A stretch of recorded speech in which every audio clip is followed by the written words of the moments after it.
Or maybe wait until the last month register. I'm okay. I mean, we can wait a few more minutes. Yeah.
Shall we start?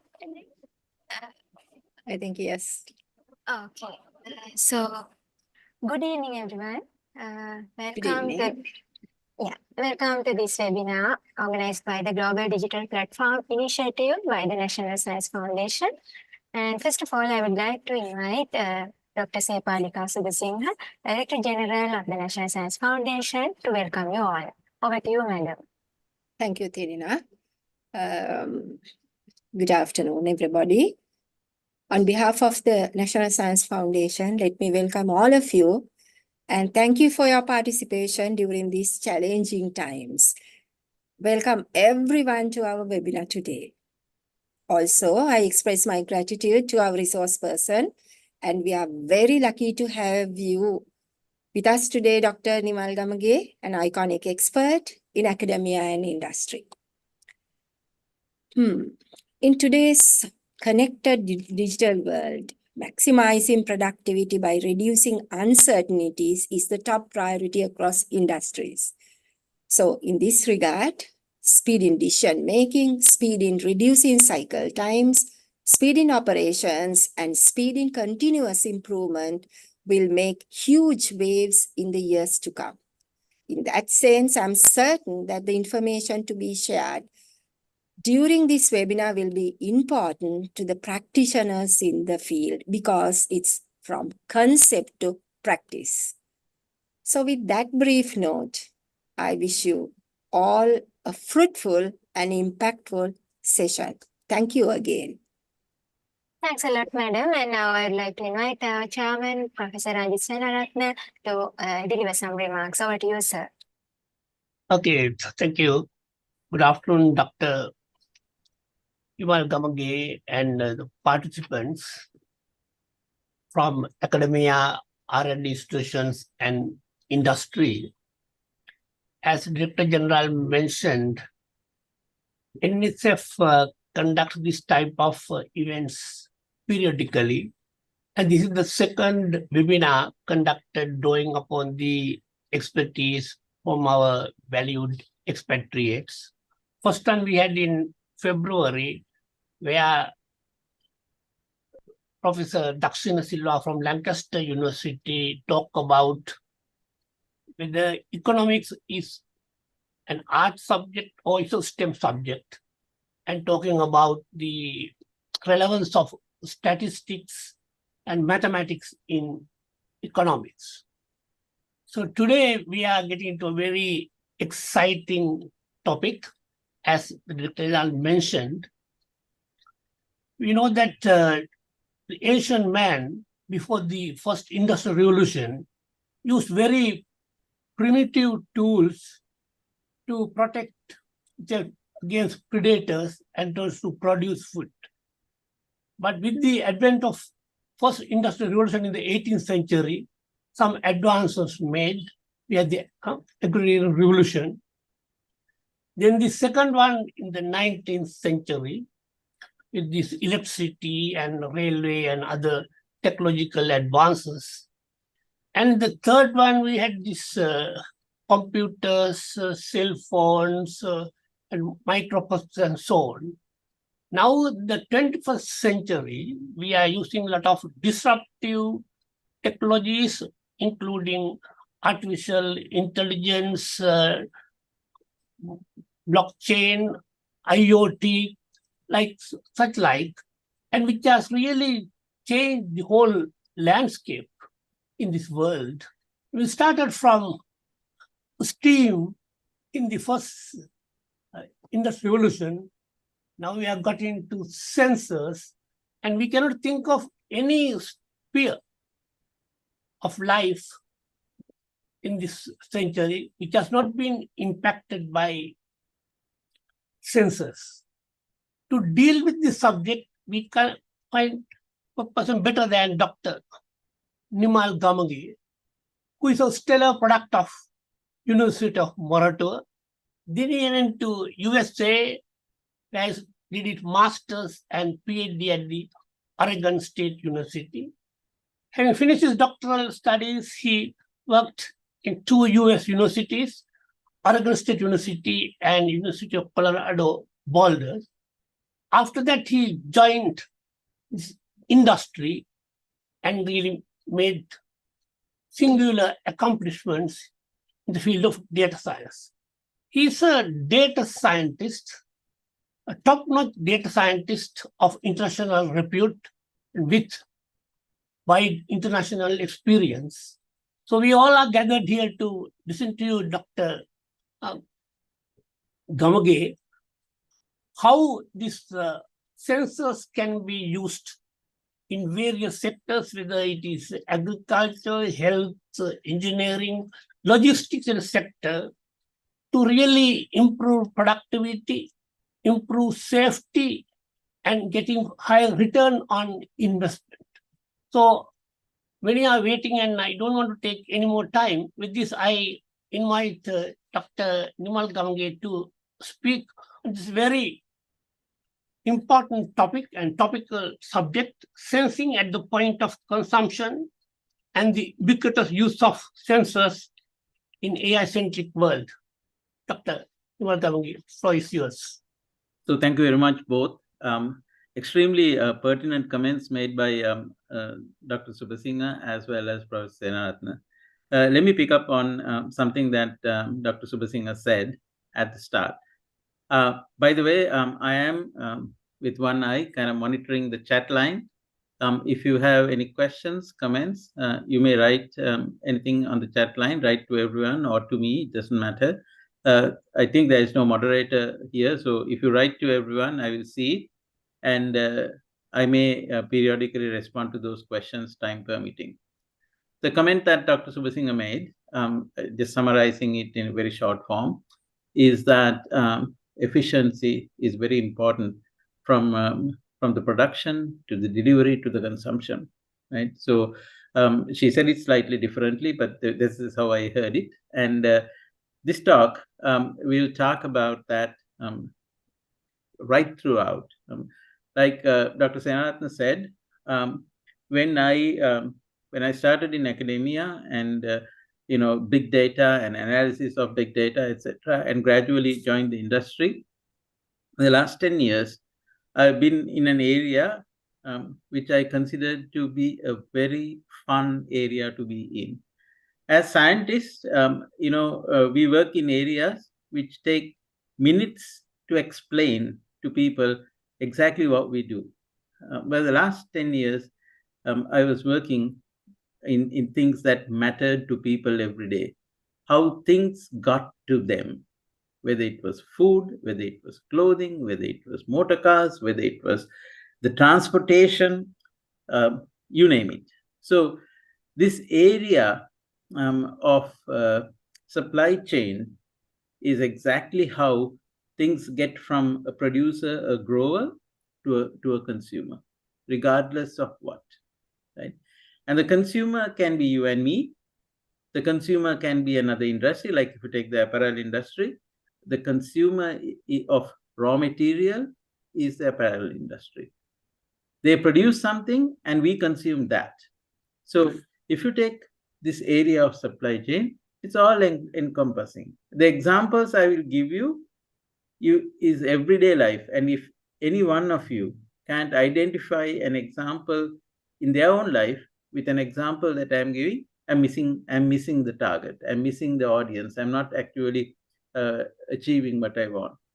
So in order to entice you to come and come to this talk, I had written a small abstract.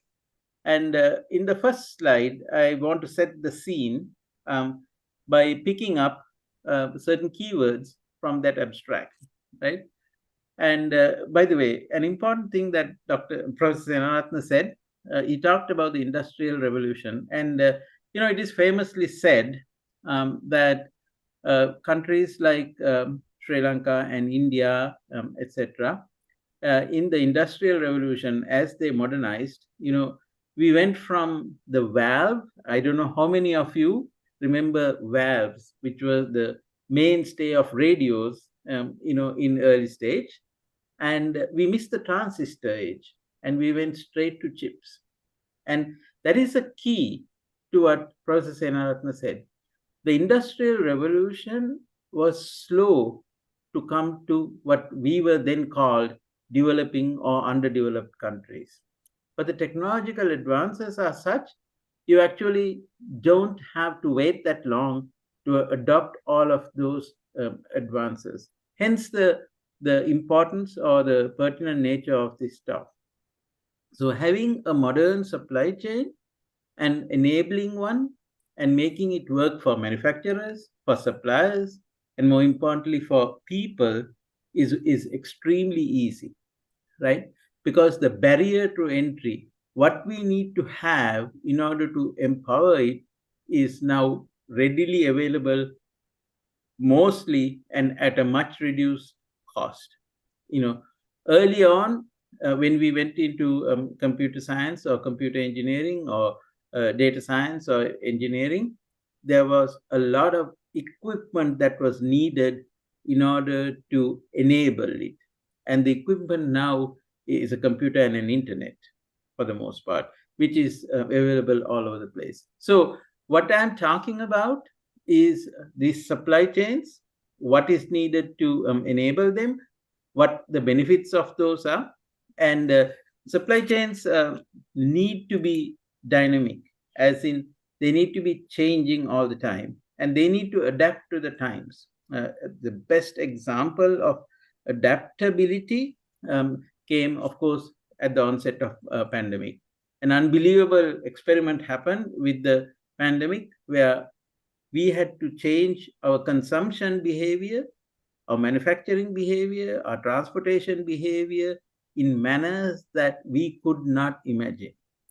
Companies, people, suppliers who adapted to that fast enough survived. People who couldn't adapt did not. I'll give you a good example from Sri Lanka. A party known to me, they were in the apparel business. And all orders dried up. And they quickly adapted and started making equipment like masks and gowns and things like that. During the pandemic, they were a major supplier to the world of this equipment, personal protective equipment, PPE. actually made money doing that, and have now switched back to the business that they are used to, because what happened was that they dynamically sensed their supply chain. They sensed that there was a clog in the supply chain, and they adapted. That happened in an extremely fast way. It happened in a very low-tech way, and it happened without any AI in the form of machines. The AI was all in the form of thinking of people who ran that business. So today's modern businesses are all powered by artificial intelligence, and we will go into that. And as I will explain to you, the availability of sensors and sensory information is key. If you don't measure whatever the quantity, then you don't know. And if you don't know, you can't be dynamic and adaptive. So the availability of sensory information is very important. What has happened is that these sensors are becoming cheaper and cheaper. They may be locally manufactured, may not be locally manufactured, but purchased. But in large quantities, these are disposable items for the most part.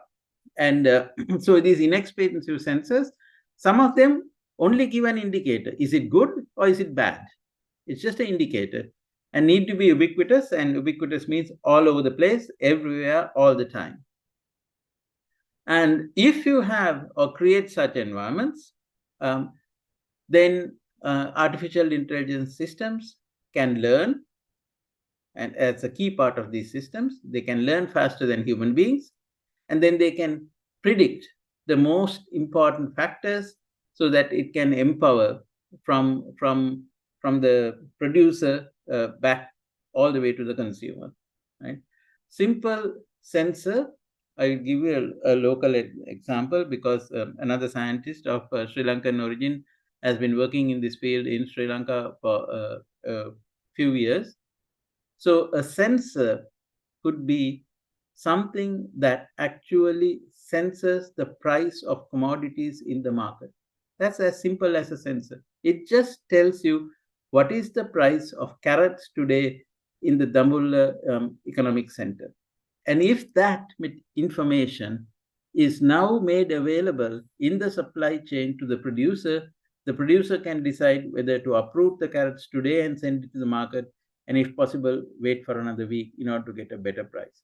So when I talk about a sensor, these sensors are in many, many different forms, right? And we will talk about many examples as time permits about such sensors. And I will give some examples of dynamic supply chain so that the audience can understand that this is not rocket science, that this is actually doable. And in fact, we really, really need to do it. So that's kind of what we will talk about today. And we will start with AI, because I talk about AI-powered supply chains, right? So, this is a big buzz, right? You talk to anybody, they talk about all kinds of words. And so I am putting in front of you a series of words that have become very important in the last few years. Let's take last 10 to 12 years, these words are important, right? And these words are, we first started talking a lot about big data. Then we started talking about machine learning. And I'm going to go into all of these in a little bit here.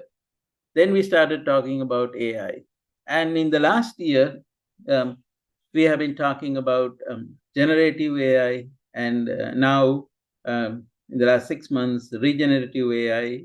And very recently now, predictive AI, not even in the mainstream yet, right? So all the buzz about AI, falls into these areas. So let's go into some of the details here, right? Like I said, a few years ago, we started talking about big data. In fact, the last NSF talk I gave, I can't remember when, was on big data, right?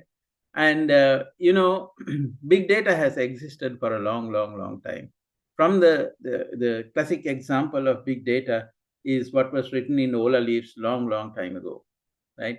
That was just data being written, historical data, pertinent data, observation data, monsoon data, rainfall data was written into Ola leaves long time ago. So from that time, there has been big data. But unfortunately, some of this big data was not machine readable. Now, then we came to a stage early in my career, and even before that, like let's say in the 1960s, we actually had started collecting machine readable big data. And that became, at that point in time, machine readable big data was because we actually put it in a machine readable form. And both these were actually stymieing or stopping us from actually mining this data and gleaning information from this data and doing something about it. By the way, we keep generating data in larger and exponentially larger and larger volumes now, right? And like I said, these were in different formats. Some were written on ola leaves, some were written on pieces of paper, some were in voice recordings, in discussions, from radio and TV interviews, from anecdotal information, right? Now, what happened a few years ago was, from going from spool tape, I don't know how many of you have even seen one, we have actually gone to new places to store them. So the storage technology for this big data changed. It took a huge revolution. Almost all the big data that we are talking about now is stored nearby. It's not far away. When we say nearby, this is a computer term. It means that it's accessible from a computer in a short, very, very short period of time. When we started working with computers, I started working on the Cray, which was the first supercomputer. I can remember once having to drive about 1,500 miles with about 15 spool tapes in my car in order to get them loaded on a reader so that it can get loaded so that I can do the analysis of this big data. From that day to today, all the big data that we are talking about is available by giving an instruction to the computer. It's available instantaneously. This was the biggest turnaround that happened to big data, right? That this big data could be stored in formats, in places which was accessible very fast. Now, some of it was not decipherable. We couldn't make sense out of it, but we could take pictures and store them. And of course, then came the new technologies. And these new technologies, there are a few that I have listed here, which is the ability to read written stuff, text. And this is only about 20, 25 years ago that we had conversion tools that can read written stuff, written in longhand, written in shorthand, and convert them to machine processable formats. Of course, then again, in the last 10 languages, the biggest change was natural language processing, where spoken words, spoken things could be recorded and converted into machine actionable, machine readable formats. These technological changes then actually made a huge, huge difference. Then the computer scientists came along and they actually made some advances. These are the new ways of storing this data, right? So the early time, we had DB2, which was a IBM mainframe database where you can put relational information, you can retrieve it if you knew how to retrieve it and process it, right? And now we have free-form storage, we have columnar we have relational storage, and we have all kinds of storage where again it can be accessed in order to be processed in an extremely rapid and extremely pointed manner. This is the what I would call the underpinnings or foundation of everything we are talking about, the efficient supply chains, the AI powering. Everything happened because we had ways to access information and store information. By the way, as Professor Senaratne said, right, we are going to focus later on sensors. Sensors are things that produce information. They are the things that are actually going to generate more data. And this data is going into the ever bigger pool of data, big data, right? So it's ironic that I'm talking about the availability of vast amounts of data, but then we will end up talking about let's generate even more data, right? And we will tell you, or we will discuss why. Other thing that has happened is that easily accessible computer libraries, easily accessible and programmable languages like Python are available, and most computer scientists actually today, early in their career, in the first year, in the first 6 months, they learn these languages. They have access to libraries like NumPy and other things like that, that have built-in algorithms to process this data. So as you can see from this first or second page in my talk, the foundation for having efficient supply chain, for having sensors producing more data, came right here with the advent of storage mechanisms that allowed the storage of data near shore, very close to the program or the computer, as well as languages that could be easily programmed by large number of people without too much specialized knowledge, and technologies that allowed us to process all formats of data. So when that happened, obviously people said a computer can do one thing. It can do something that we taught the computer. It can do it painlessly, and it can do it very, very fast. So now we had this concept of machine learning. This machine can actually now go and look at this data and learn things about data. It can say, hey, this data is typically in the range of 100 to 1,000. It's learned something. It has looked at a data set and said this data is in the range of 100 to 1,000. That is learning. And I'm giving you this extremely simple example so that you don't go off and think that these are very obscure, very difficult concepts. These are actually extremely simple concepts. And in practice, for the last 30 years in the industry, we use the simplest of indicators and sensors to make huge inroads into profitability and efficiency and productivity of large supply chains, which we will talk about in a minute. Of course, the other thing that happened, that compute became cheap. And more importantly, chips that were developed for doing tasks,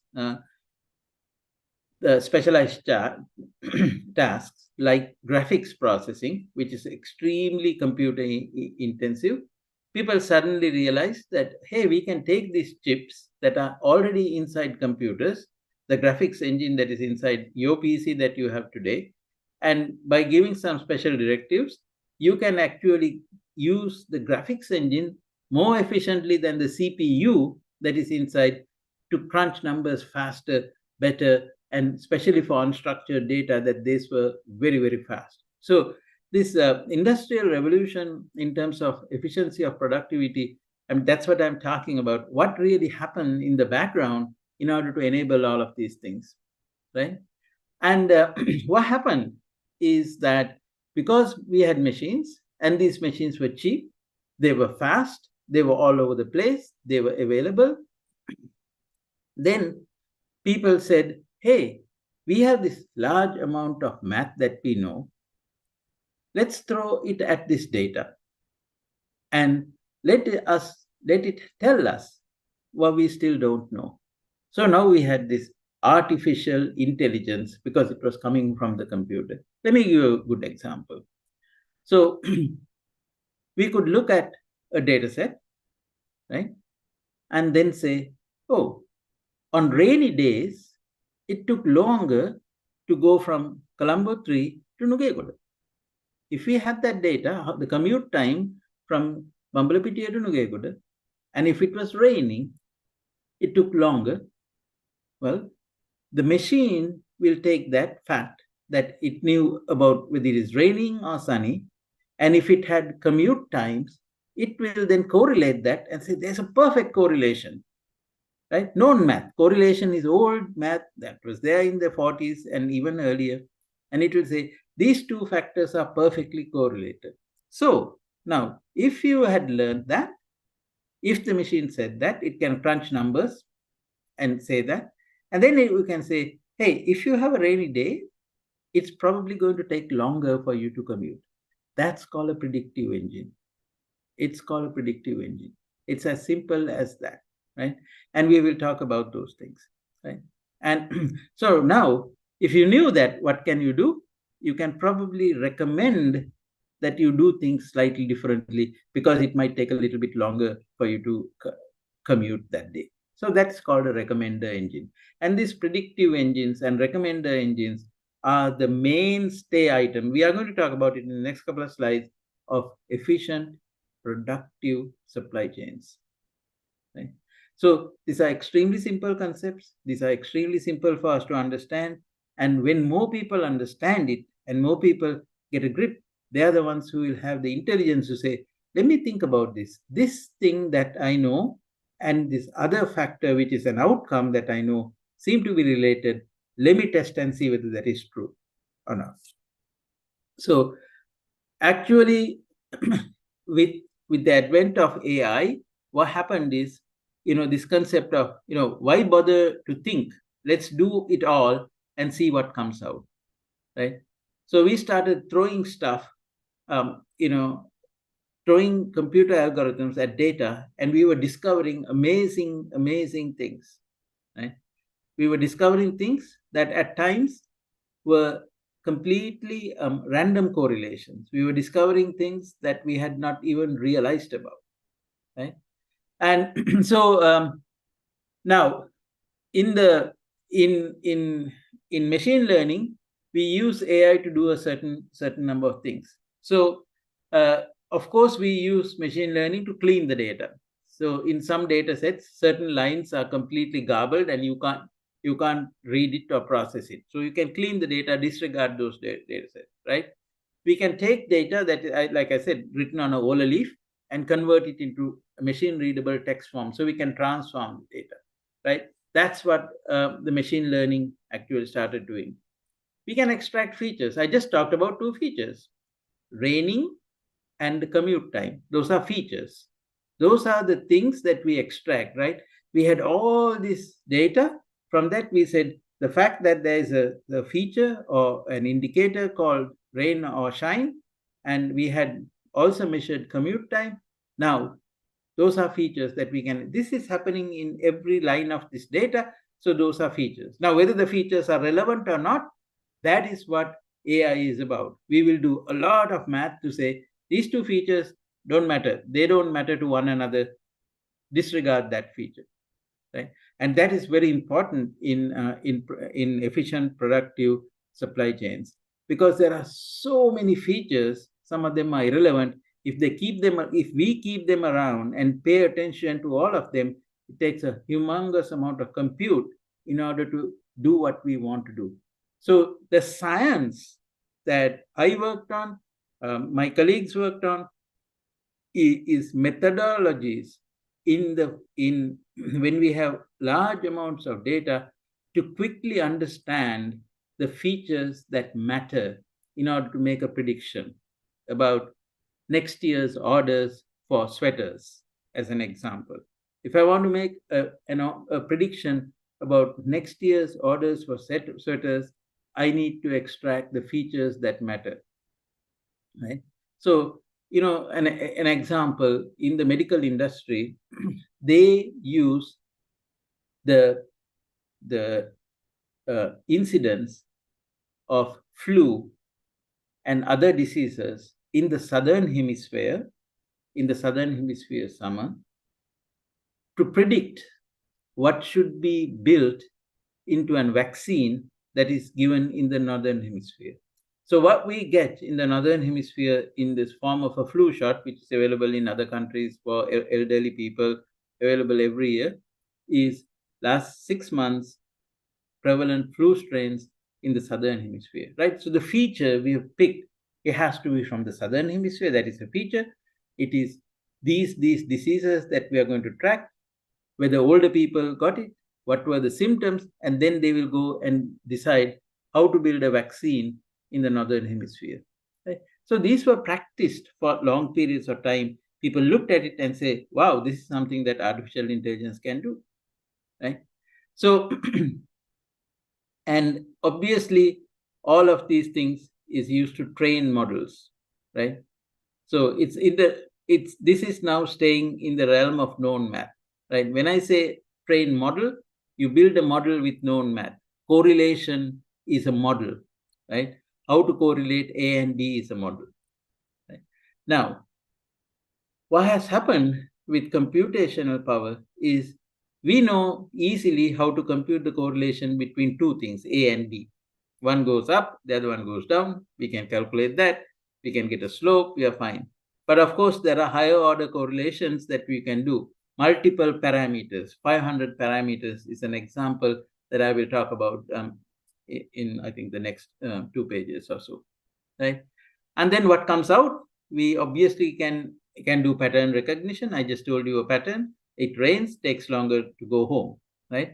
Do that pattern recognition, use that pattern recognition to do predictive analysis, right? You can say, happens to be that more people drive cars on Fridays. So on Fridays, it takes even 20% longer than on Wednesday, if that were the case. It turns out that it's actually a true statistic. And more people seem to drive on Fridays because, especially in the city of Colombo, people drive their cars and then they go back to their hometown that evening. So there are more cars on the roads on Friday, apparently.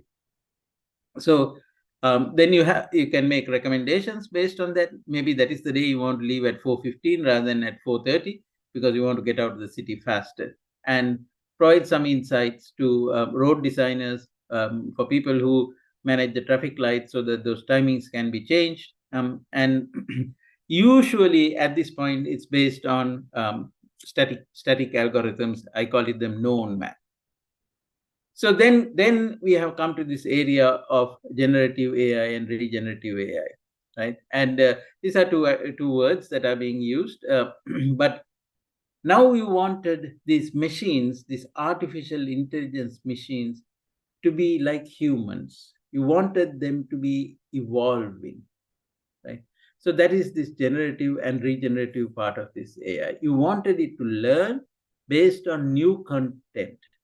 And here comes Professor Sanaratna's favorite area, which is it has to be based on real-time data. So you need to have sensors all over the supply chain, all over the consumer domain, all over the supply domain. In the third-party logistics, I have used this term 3PL, third-party logistics, transportation, logistics, etc.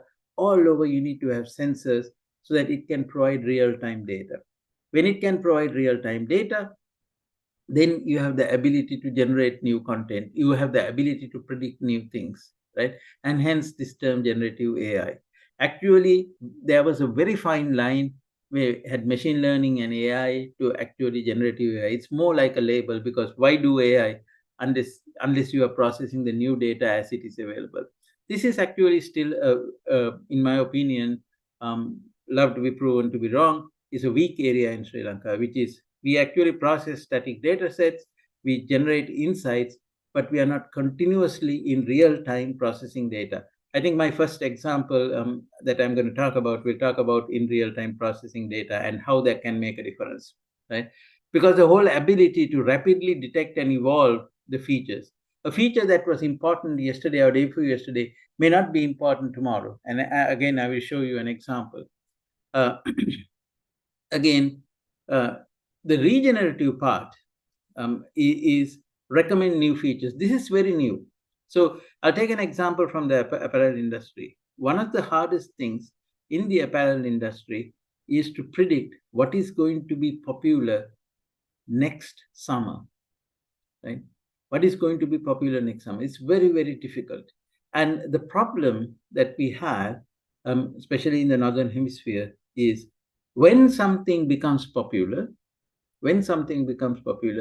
if you realize it in that season, let's say a certain yellow colored block blouse happens to be very popular, there is no, the supply chain is very long and it takes so much time that you can't place orders and get material delivered to you in order to sell that season. You've already missed the bus. So AI and supply chains are so important in the apparel industry because of the what we call the long lead time in the supply chain, from procuring the raw materials to producing the finished goods to shipping the finished goods to tagging the goods to delivering it to distribution centers to getting it into store shelves. in time for a particular event, like a sale, is a very long and arduous process, right? So you need to have rapidly evolving, rapidly learning artificial intelligence engines that can make good predictions, and so that we can place orders 6 months ahead and get product in. Hence this concept of regenerative, like a living organism, right? That is super intelligent, that has access to all kinds of information, and then produces valuable information in order to make the supply chain, make the production, make the productivity very efficient. Remember, never forget the goal, and the goal is to achieve that. So now I'll give you some examples. These are examples that I have been personally involved in artificial intelligence and dynamic supply chains. Purposely, obviously, due to non-disclosure and competitive information, I may not name exactly who the company is, but there's enough information. You might be able to derive it using artificial intelligence yourself, right? So, first example is a major fast food vendor in France. So, in the scheme of things, France is not a very large country like Russia, like India, like the United States. It's a medium-sized small country, and this major fast food vendor has 6 distribution centers, and they need to deliver the food to their stores, their outlets that they have all over the place, near railway stations, in downtown business district, etc. And they need to deliver the right amount of food. So when you assemble this food together, one of the ingredients is a tomato, right? And tomato is an agricultural product, as you know. And guess what? In the summer, during the growing season, tomatoes are bigger. And when you grow tomatoes in greenhouses in Spain and in Portugal, etc., which is where these tomatoes come to France from, it is slightly smaller. Right? Now, on the other hand, so there's a feature I just talked about. Tomatoes, 1, size of tomato, 2. Okay. When tomatoes are grown in closed greenhouses, they come out perfect. They're beautiful because the insects and diseases are extremely well controlled. And when they open these greenhouses during the warm season and it's outside, then you have tomatoes with defects. These tomatoes are cut into slices in machines. They are packed, they're put in boxes and delivered to this major fast food vendor that is operating in France. This particular vendor also happens to be operating in Sri Lanka, right? But the technology is not in use in Sri Lanka. And France, where my involvement was, where we implemented. So we have a sensor, a few sensors. Okay? We have a sensor at the entry point to the gate of the store where these food is sold. We have a sensor, and it actually senses whether a particular lorry, I'm going to use the term truck, has entered the premises and whether it has left the premises. So there is an active sensor on the lorry that is being read, so that we know that this particular lorry is now at this particular store. Then we have 2 very interesting sensors. Where this food is assembled into burgers, right? We have a camera looking down. We have a camera looking down. That's the sensor that we have. This is a very simple sensor, right? And what it does is it counts how many slices of tomato are being put into one burger or one food item. Right? If the tomato is small, then they have to use 3 slices. If the tomato is large, they use 2 slices. Also, while assembling, sometimes they will pick up a piece of tomato and they say, oh, this is not a whole slice. It's been sliced in an awkward manner. They'll put it in the trash. We count that. So we also count, obviously, because it's the efficiency of the supply chain, a particular person, cook, who is fixing this food, how many burgers or how many food items they're doing per minute or 2 minutes. And we measure the efficiency of that person as well. Additionally, what we do is that when the tomatoes have been used, they come in a box. This box gets put in the trash can. When it gets put in the trash can, we have two things. We have a camera to measure what is being thrown into the trash can, what boxes, but the trash can itself is placed on a scale that has a sensor. So we know that, oh, an empty tomato box was thrown, it should be only about 150 grams, but it was actually 280 grams, which meant that it was not really empty. They just switched the box out, took one, there were more good tomatoes in there, right? So it comes down to less waste. It comes down to more efficient product. It comes down to who should be paid more because they are more efficient, they produce better food, right? And that's one aspect of what we did to make the food chain or the supply chain more efficient. There was another aspect to it, and this is the part that is very important. Every day in these stores, they sell product. They know through the point of sale devices, the cash registers, what product they sold, at what time they sold it, right? What other products were being bought by did they buy a burger with fries? Did they buy a burger with fries and a milkshake? We know all that, and all that data gets collected at the point of sale device. And all of that data now at the stores close at different times, but typically at between 9 and 10:30 p.m. at night in France. All that point of sale data is made available to us. We were running their supply chain from every store, from every store. From this, we were gleaning, we were getting valuable information as to what we should ship tomorrow to this store. Is that enough? It was not enough. We also collected data about, is there going to be a political rally close to a store? Is there going to be a train strike? Because if there was a store near a train station and there was a train strike, then that will impact the number of people who will come into the store. If there's a train strike, there will be an impact on the number of people driving cars. And because of that, in the morning, our trucks that left the distribution center that was going to the store is going to take longer than normal, right? Now, if there is a store at a railway station, the food needs to be there early so that commuters can get product. If there's a store in the central business district, that food can arrive later because people come there during breaks, they come there during lunch more than during the commute time in the morning. So what we did is at 11:30 at night, all of this point of sale information, sensory information, by the way, this sensory information I'm talking about is available at every store, even in Sri Lanka today. What is being sold, at what time it is being sold, what other items are being sold. Right? In fact, if we are smart about it, we can even tell whether the packet that is being sold, whether it is a new one, whether it's an old one, how many days it has been sitting in the shelf.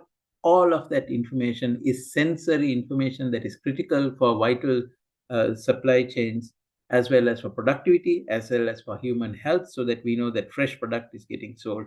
And this is one example. So by the way, with this information, which comes in about between 11 and 11:10, all of the data from all of France is available. We crunch the numbers, and by 2 o'clock, for each and every one of the lorries that are going to go to the stores, one lorry goes to 6 stores, we load the material. We load the buns, we load the patties, we load the tomatoes, we load the cheese, we load the potatoes, we load salt and pepper and ketchup and everything else you can think of. And plug it into the wall, keep it cool, and at 5 o'clock, the lorry drivers come and they start driving their trucks. In the lorry, we have position information that is transmitted back to us all the time. So we know whether a lorry is on track, whether it has got into an area where there is an accident, if it is getting late to get to a store. If that real-time sensor information comes in, we are processing it in real time. This is generative AI now. So we might decide that a particular lorry will not reach a particular store in the window that we have. And that is why we have a sensor at the gate so that we know when it comes in, right? If we decide that that lorry cannot go to a store in a timely manner, we look to see what other lorries are available in the neighborhood that are going to be delivering to other stores. Do they have the right material? We might divert one lorry to a store and send this lorry to a different store. So it's completely dynamic. It's extremely efficient, reduces wastage, absolutely make sure that we only deliver material that can be sold. And more importantly, we deliver it in time so that consumers don't have a stock out scenario. Right? Very simple example. It took us about 4 months to implement and about a year to fine tune it, and it's in production, and it's growing around the world now in their stores. Right. So that's one example. Let me look at the time. Okay. So another one is we work with a major retail chain in the UK with milk. As you know, milk gets produced and bottled.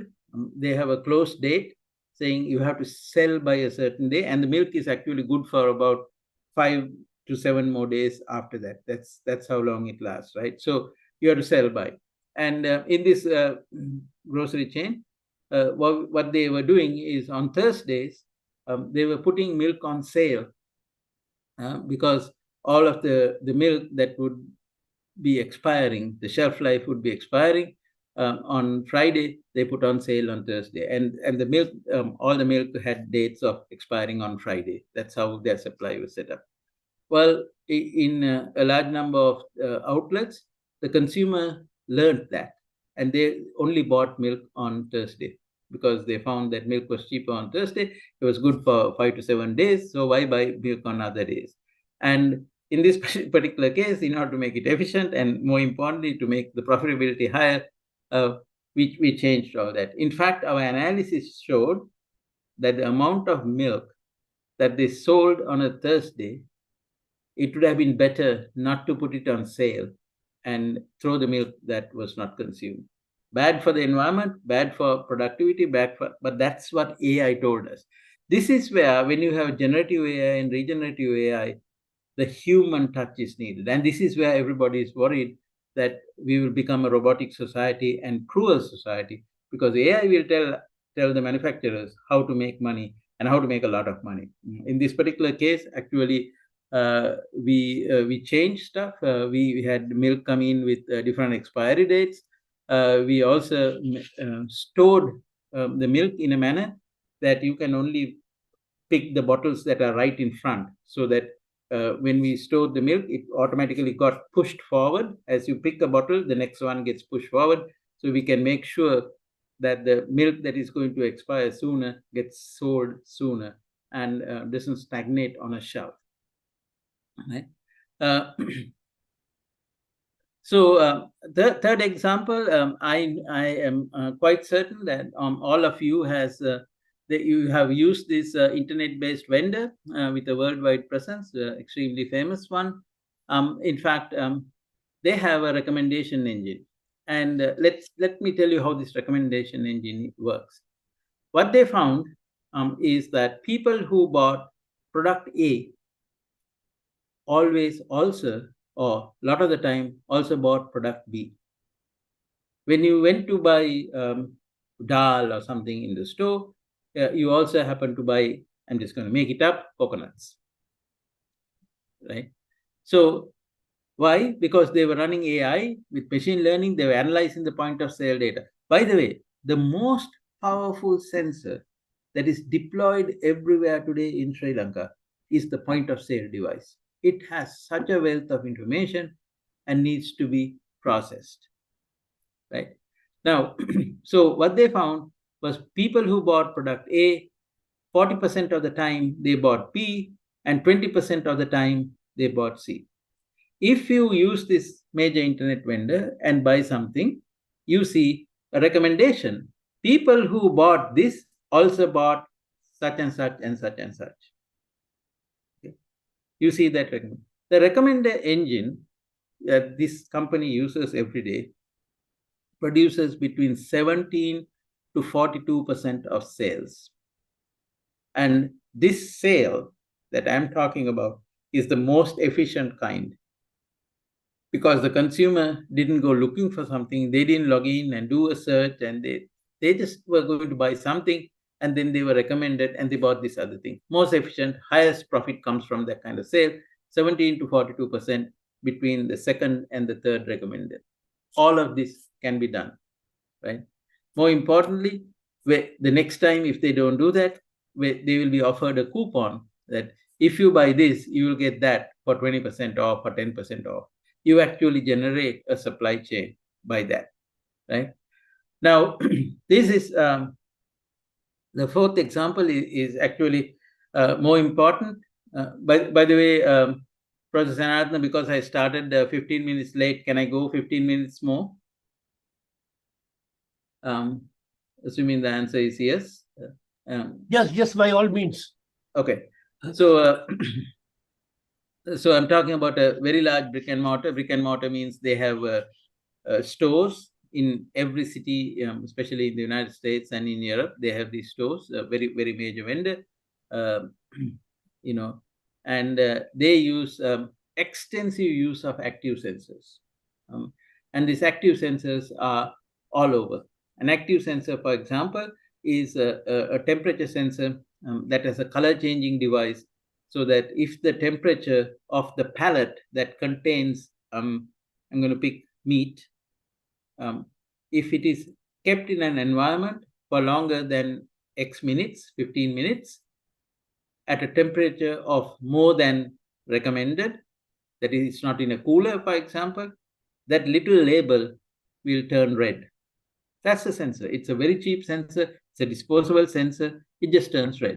That means that during the transportation from the producer to the consumer, at some point in the supply chain, this product has not been kept at the right recommended temperature.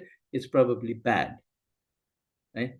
And what this vendor has done is they have pushed this concept of sensors all the way to their worldwide suppliers. There are suppliers in Sri Lanka that I have met during my visit this time, who are actually supplying products to this vendor, and one is trying to actively sell a product to this vendor, right?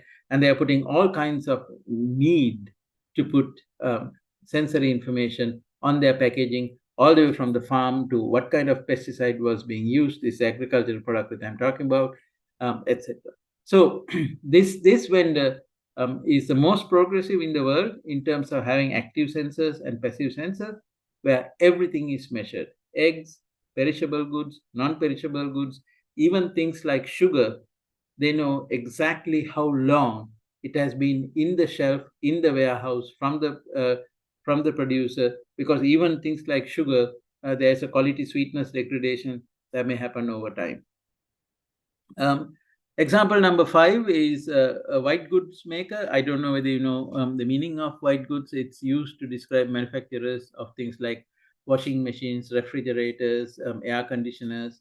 Those are referred to as white goods. Those are things. And this one is in Sweden, very well known manufacturer, and they came to us and they said they have a problem that they need to deliver washing machines and refrigerators and air conditioners to builders, right?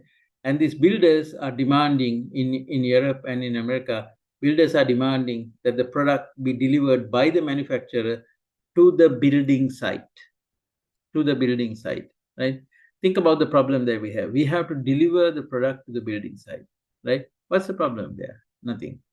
Except unless the building site is secure, unless the doors and windows and locks have been installed in these houses, you cannot deliver these things. They get lost, they get stolen, right? So the builder will actually give a window of time. Now, a builder, once they have installed doors and windows, they're very, very close to actually finishing the house and giving it to a consumer buyer. If they don't deliver it fast, it's actually interest that they're paying on loans they have taken to build these houses. So they don't want to wait. On the one hand, they don't want you to deliver it before doors and windows and locks are installed. On the other hand, they don't want you to deliver it 10 days later. So they will give you a 2-3 day window. Now, this manufacturer learned a lesson, and they went to what's called just-in-time manufacturing, which is they actually want accurate sensory data in order to know when to make what. So they partnered with the builders, and they have installed cameras. They have installed other sensors in the houses, like temperature sensors, and that data is now made available to the white good vendor, so that they know the progression of the house. Right? When you start building a house, it's not like building a car in an assembly line. It takes a variable amount of time, and they have to react to the production line. And we actually worked on that project. I myself worked on that project. I was the chief scientist on that project, and we have very successfully deployed it. And their efficiency of their production line went up by 42% as a result of adding all these sensors along the line.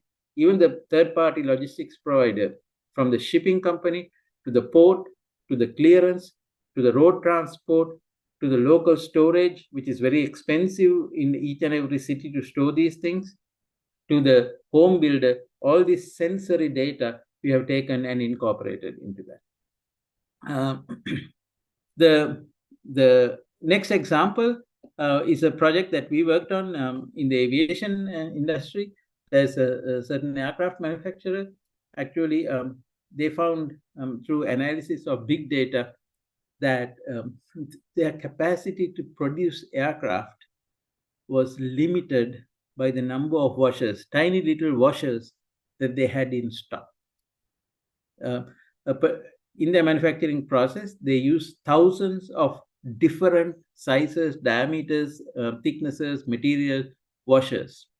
Having these washers in stock available was key to delivering on their product in a timely manner. And they found that their capacity actually to deliver product was limited by that. And that happened through a massive static, not dynamic, a static big data analysis. We looked at how many times they had stuck out issues on washers, right? And adding weight sensors on the bins that had washers, we knew exactly what the consumption rate of washers were, so that we could order these things and improve the productivity.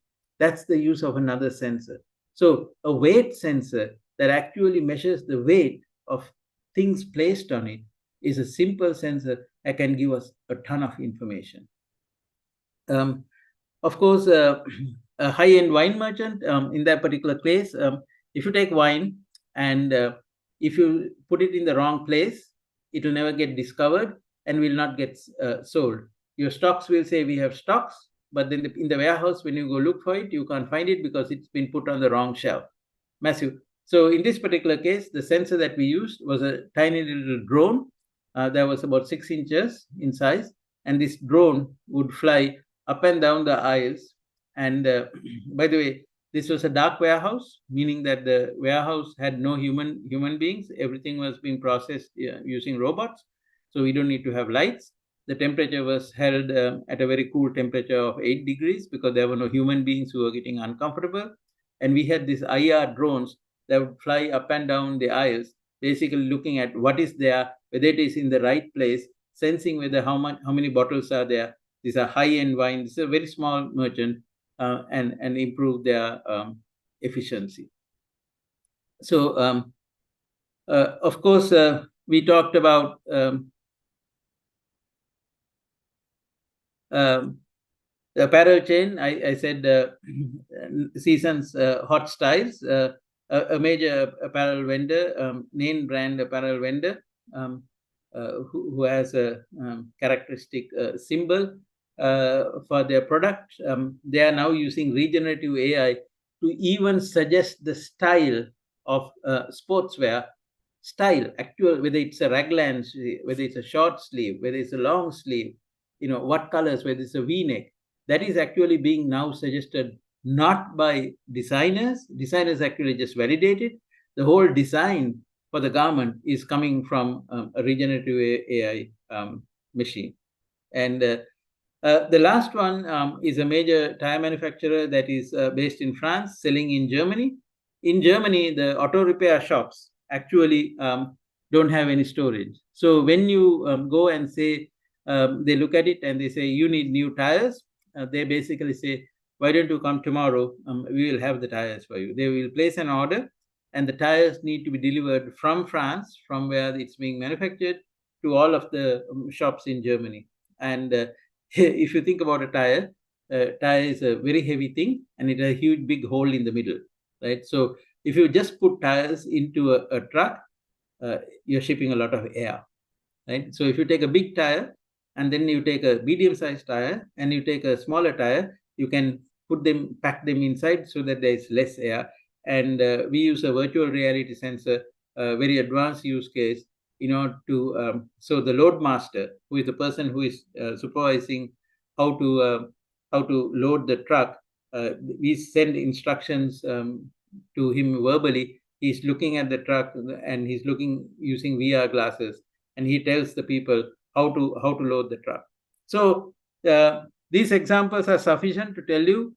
And there was only one message actually: having sensory data all over the place is the only way to make it safe, to make it efficient, and to improve the productivity. Right. So next slide I'm going to slip because of time. Right. So what we learned in applying AI to supply chains is we need sensors everywhere. This is ironical, because what I'm telling you is we need more data, right?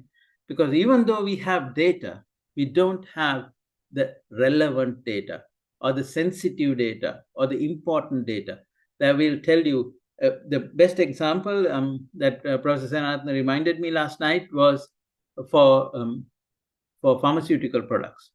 Pharmaceutical products, if you look at the box, it has a storage temperature, right? And when we take these from warehouses to pharmacies, etc., they need to be at that storage temperature. Otherwise, the efficacy, the effectiveness of these medicines go down. And there's no indicator on the box whether it has been just transported by a Uber motorcyclist in a black colored bag that is very hot, right? So you can see the quality of the delivery of medicines can be improved by having a simple temperature sensor inside that black box. Where he has an ice pack which said, even though you have an ice pack, that ice pack just contained water. It has already melted long time ago. You have not refreshed it. So the drugs that you are taking are actually getting deteriorated, right? We need more data. We need more sensors. And my appeal and the joint appeal from NSF to you guys is, let's work to put the right kind of sensor in the right place, right? Which means that we need to create the right data using these sensors. We need to measure the right data using these sensors. And then, of course, we need to use them. And sensors need to be all over the place, right? If at every point, because if there's a place where we need a sensor of, let's say, temperature or light exposure or anything, and it's not there, it creates a gap in the supply chain. It creates an inefficiency in the supply chain. If you produce product and deliver it to customers, and that product has deteriorated en route to the customer, it is an inefficiency in the supply chain. So we actually need to have sensors. In Sri Lanka, I believe that we need to apply machine learning in both unsupervised and supervised manner. Supervised manner is what we do, which is we say, here's a data set. Tell me what you can learn from this data set. Now, use this other data set and tell me some new things I don't know about it. Unsupervised is where I say, I don't know anything. Here's some data. Tell me what you know about it, right? So we don't teach it the math. It actually looks at the math and tells us the answer. This is what I think we learned by looking at the supply chain, especially in Sri Lanka, as well as in many countries. I have worked in 35 countries around the world doing this. I worked for a company where we had about 48% of the world supply chain software. We have sold all over the world. 48% is a big number because all the other vendors are 2%, 5% kind of vendors, right? So what we've learned is that still, with all the big data, all the advent of information generators, we do not have enough sensors, and we need to add that in order to get better. So in the next slide, I've talked about sensors, whether they're QR code sensors, not barcode sensors. Barcode sensors are very weak. We need to have QR code sensors, which are very rich. We need color changing labels, like I just said, so that if it's been hot when it needs to be cold, it'll change the color. And of course, we need affinity cards. A good example in Sri Lanka is the Nexus card. An affinity card is a card that a consumer carries. It's a sensor inside the pocket of the consumer. We know when the consumer went to the store, we know what he or she bought, we know whether she or he visits more in the evening or in the morning, we know what stores they go to, and it's the best kind of sensor to judge, gauge the demographics. Is it a young person, older person?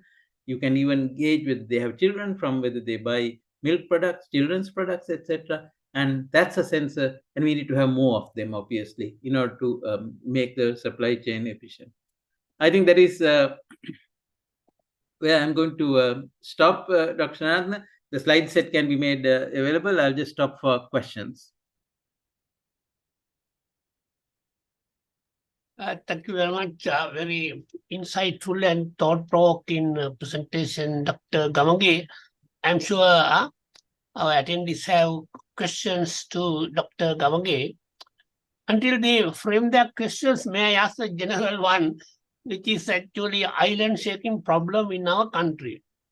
Dr. Nimal, our paddy farm, you see, our paddy farmer always getting, we call Buddha Bhoga here, but getting a really raw deal at the mercy of these, people you call rice mafia. They are hoarding, and this has been a hard nut to crack.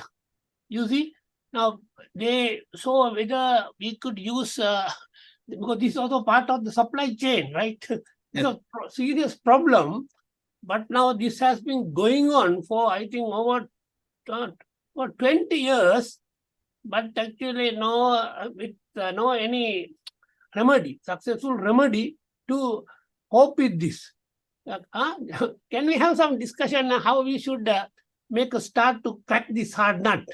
Yeah, so I would suggest that we should have that discussion in a smaller group of people who are very intimately connected with that. But let me make one suggestion to you. So in your setup of the problem, even you alluded to a problem, but you also said that there's a huge amount of data that we should look at, that we should analyze in order to crack this nut. Let me give you some example. I happen to know very little about this area. This is not my area of expertise, but you can't be in Sri Lanka for any length of time without getting exposed to this problem. This problem is discussed in every circle. Yes. So if you take the farmer, unfortunately, this farmer, unlike, let's say, a corn farmer or a wheat farmer in the United States, those are very rich people. They can self-finance. Our paddy farmers are actually very poor people, and they take loans. And because of numerous reasons, red tape being one of them, inefficiency of the system being another, sometimes they actually take the loan from the buyer who will come back and undercut and actually cheat the farmer out of the product. So that there's a vicious cycle there. So we have to look and see whether these farmers are taking their initial loans that they take in order to cultivate from the right source. Are they in financial trouble? Are they indebted? And that data is available, by the way. Some scientists I was talking to told me about this information, right? Then, of course, the issue becomes, what is the guaranteed price for paddy? I have been listening, actually, if you can believe this, to a conversation between a farmer and a buyer. So the difference is when paddy is being produced, these you used a very powerful word, which is mafia. They actually go to the field and buy the product. While if you're going to take it to the government, you have to hire a tractor, you have to take the product, you have to stand in line, you have the huge line, you fight with the people about the volume that they are bringing, the quality that they are bringing in order to get paid, which also happens not in a rapid manner. Right? So there's a plethora of information that we should look at and then put it into bins and say, what are the ones we are going to attack in order to solve this? I'll stop there. We can obviously tomorrow afternoon have a conversation when I'm at NSF on this matter. Okay, okay. Thank you for these insights.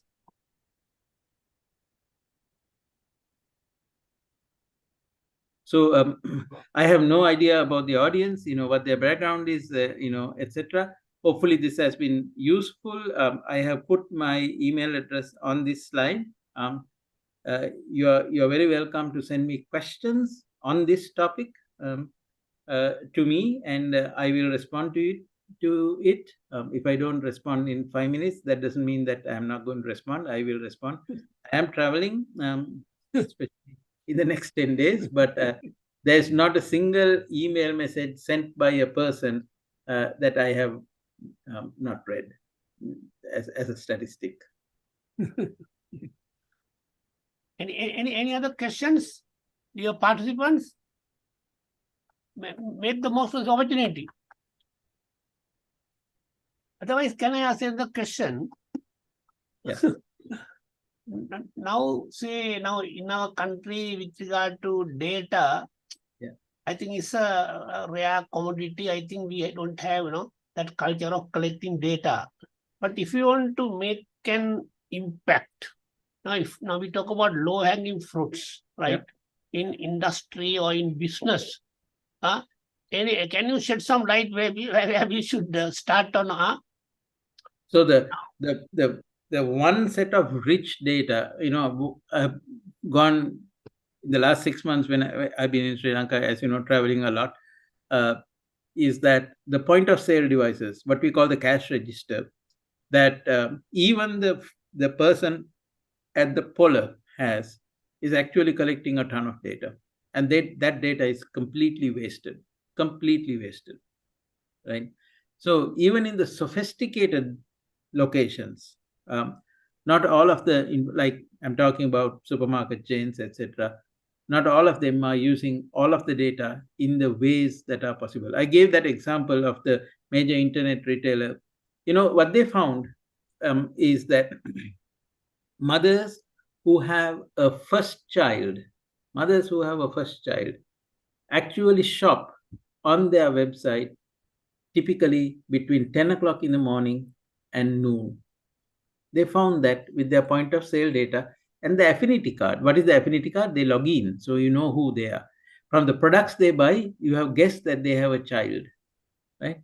What happens is that this person gets presented goods that are suitable for children between 0 and 1 year at attractive deals. If you buy this, you buy that.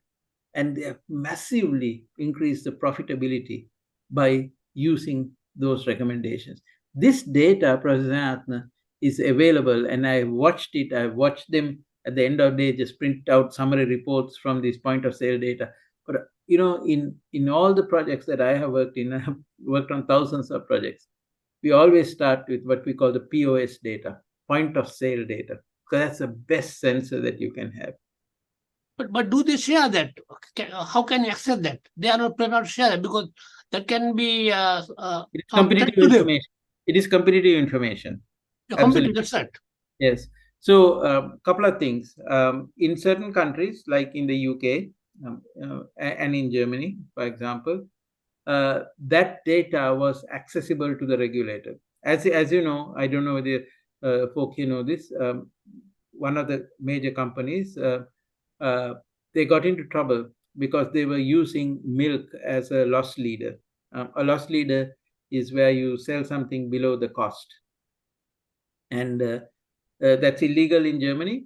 And through the data that was collected by the company in their registers that they had to provide to the regulator discovered it. Multiple million euro fine was levied, and that practice was stopped. Right? So how they share it in most places is in an anonymized manner, so that you have to decide what features are important, and only those features may be shared with you. So you have to work together in partnership with the industry. You have to actually show them that they are getting Benefit. yeah, I can see a question. Yes, you may have it. You will have to get it from NSF because they are tracking who is having my telephone number. I'm glad to give it to you if you contact me on a direct line, please. Right? You can chat with me directly. Just send the message directly to me. And Dr. Gamage? yes. Dr. Gamage, thank you so much for the wonderful presentation and all the diverse industry examples. And one question that I may ask is that since you mentioned about so many diverse examples from different industries, like what is like the most common challenge that these companies face when it comes to implementing AI in their supply chain? Getting access to the data into one central location. Not generating the data, Yeah. but actually generating actionable insights out of the data. That is, so this is Nishante, right? Yeah. Yes. So it is actually generating actionable insights. A lot of people have data, but they are actually not generating insights out of it. And they talk to me when they realize that they have a problem. Okay. Okay. Yes. So my team's job has been to be the enabler to produce what we call actionable insights. Insights are important, but actionable insights are more important because that's what actually changes the supply chain. Yeah, that's what makes the difference. Thanks a lot, Dr. Gamage. You're welcome.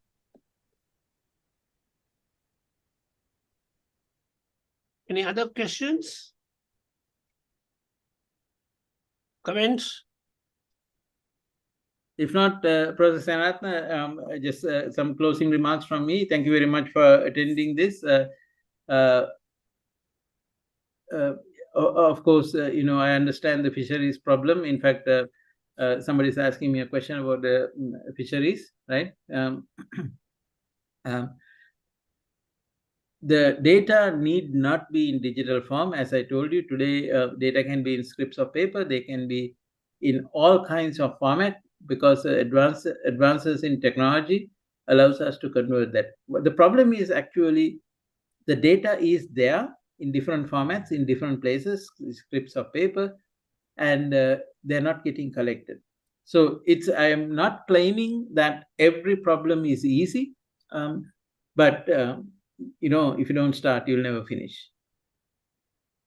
So with that, may I suggest that we close the meeting, and thank you all for attending. And if you have questions, send me email or contact NSF. Those folk are doing a wonderful job of connecting resources.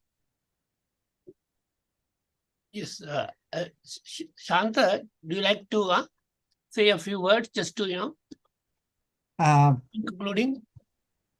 Yes, thank you. You are the head of international affairs. You have been Yes. instrumental in organizing this. Okay, Shanta, over to you. Yeah, of course, on behalf of the National Science Foundation, and we organize with the guidance of our Professor Senaratne and Director General Dr. Sepali. And thank you for your guidance and instructions. And I think we had today objective is achieved. We wanted transfer the cutting edge knowledge to the industry, academia, and all sectors of relevant stakeholders. When we went through the registrant list, I mean, there were diverse spectrum representing all the innovation ecosystem. So therefore, I think, sir, I observed there were 72 registrants. There were optimum at the peak 45, that comes almost 60 to 65%.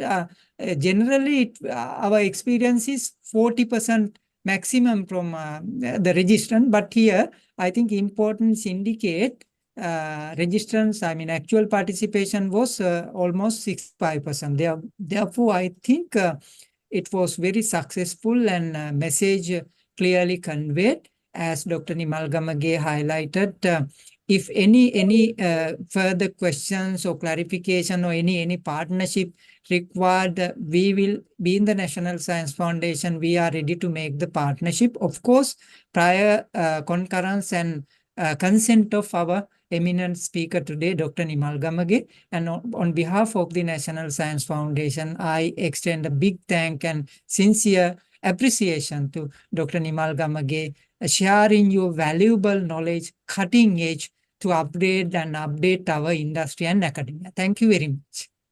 Thank you very much, Dr. Gamage. Appreciation. Thanks a lot. Talk to you all later.